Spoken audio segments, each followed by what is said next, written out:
Hello, welcome to True Texas History. Today I'm going to be talking about Governor Lawrence Sullivan Ross, also known as Sully. Last night I was supposed to give a talk, and one of the things I was going to talk about in the talk is how Lawrence Ross fought against some communist agitators who served in the Union Army at the Battle of Wilson's Creek and Pea Ridge, but that's going to be for another time. I decided to go ahead and cover more about the man himself. He was born in 1838, so a couple of years after Texas came into existence, and he was born in Iowa, and the family moved to Texas and settled in Milam County. And then they moved on to Austin, and then finally in Waco. And it was in Waco that I guess you could consider that he cut his teeth in dealing with the Indians there. He was, dealt with them in several instances, and he also attended Baylor University. Finally, he graduated from Wesleyan University in Florence, Alabama. But he came back to Texas, and while on vacation, he did some work with Earl Van Dorn in trying to appease the Comanche Indians. And in one of those episodes, he ended up rescuing a captive of the Indians by the name of Cynthia Ann Parker. And he also killed Peta Nakona. Now, this move was one that literally crippled the Comanches and kept them from being a threat for many years to come. And he resigned from the service there with the Texas Rangers, where he did that, and joined the Confederate forces and went in as a private and ended up eventually working his way up to Brigadier General. He ended up fighting in 135 engagements, which is quite a few engagements.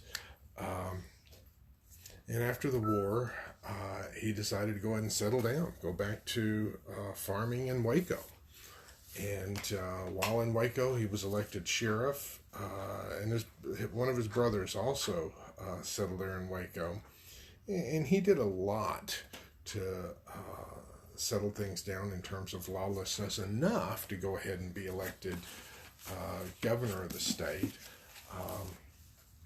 And as governor, he made it a point of going ahead and standardizing textbooks across the state. A lot of times when you go to schools and you see textbooks, you forget that there were a lot of struggles and a lot of debate before students even had textbooks, and then there was the battles over getting them standardized, and the battles over getting them into the hands of students to where that they were free, because we forget that years ago students had to buy their books,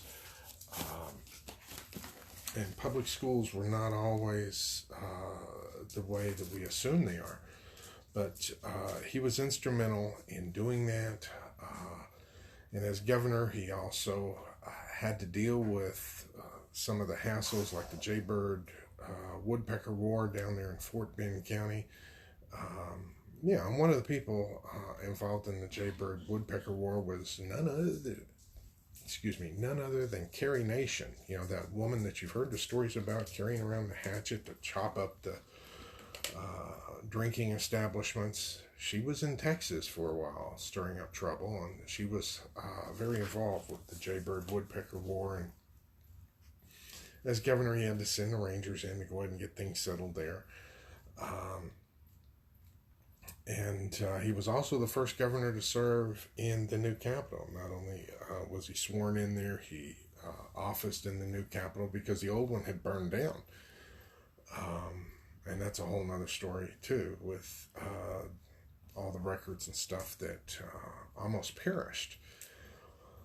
But after serving as governor, he went on to become president of Texas A&M, and while there, because he had such a good reputation, a lot of people started attending Texas A&M, and he saw to it that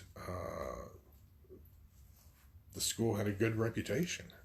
And he served as president of it for 8 years.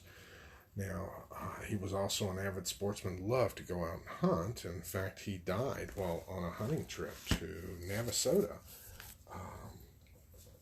So, I mean, he was a man that did many great things for Texas, establishing law and order, fighting lawlessness wherever it occurred.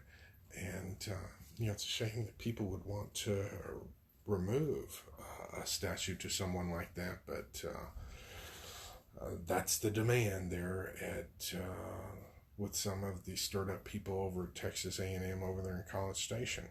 Hopefully they come to their senses and keep the statue of Lawrence Sullivan Ross. So I figured I would go ahead and give you some background about the man, what he did, his rescue of Cynthia Ann Parker, bringing stability to the state, and serving in various offices. So until next time, this is Jeff Murrah wishing you vaya con Dios. Goodbye, my friends.